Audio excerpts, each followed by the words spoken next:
In the past 4 years, I have been working with Mr. Trotter on issues pertaining to the US-Mexican border. It has been a great opportunity for collaborative learning between my Spanish class and his social justice. Last year, we added Ms. Moller to be a part of our cross-curricular project titled La Frontera. Las temperaturas máximas hoy en San Diego, Tijuana, 73 grados, en las zonas de costas 23 centígrados, 84 en los valles, 29 centígrados, 19 puertas abiertas, Garita de San Isidro, en el lado izquierdo 320 carros, derecho 110, 115 centro y 1100 peatones, 11 puertas abiertas.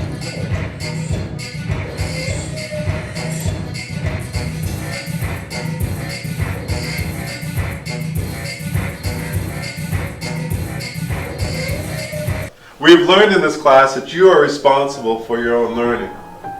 We also realize that the US-Mexican border is a very complex place. Your assignment is to describe the historical perspective from the different stakeholders at the border.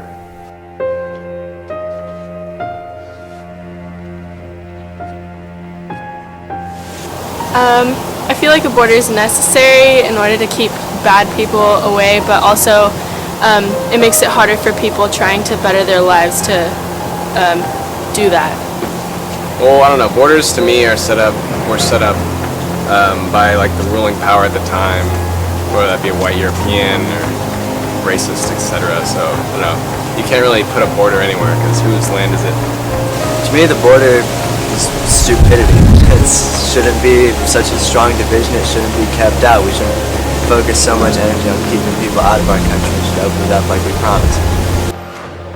Yeah, I'm probably one of the most hated people in America. Sometimes I feel that way depending on who I'm debating on this issue of immigration.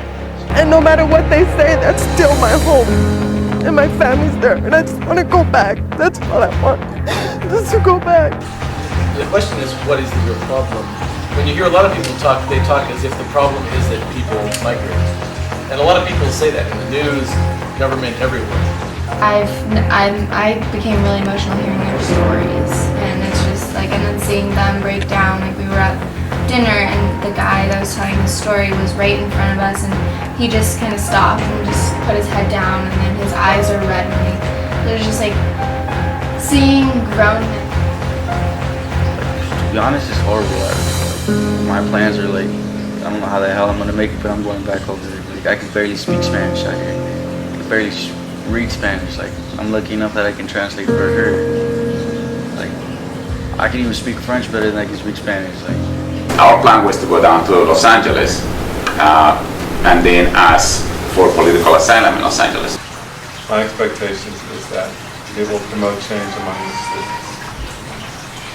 This wall behind me, Operation Gatekeeper, has led to the death of more than 10,000 people. Because now what happens is people have to go around the wall. They go out into the desert, or they go through the ocean, or they build tunnels. I've worked on the border for many years in a lot of different contexts, so it really has become for me a kind of a central grounding place. I've seen so many people at Friendship Park cry with their loved one through the fence.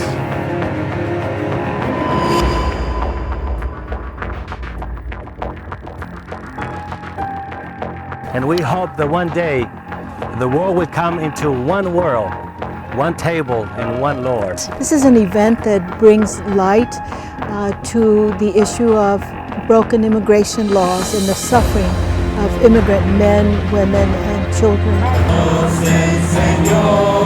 This gives me hope, at least. I'm so close to my kids. And that's all I want, is just to see my kids one more time. But they will be able to touch. Pero podrán tocarse. They will be able to hug.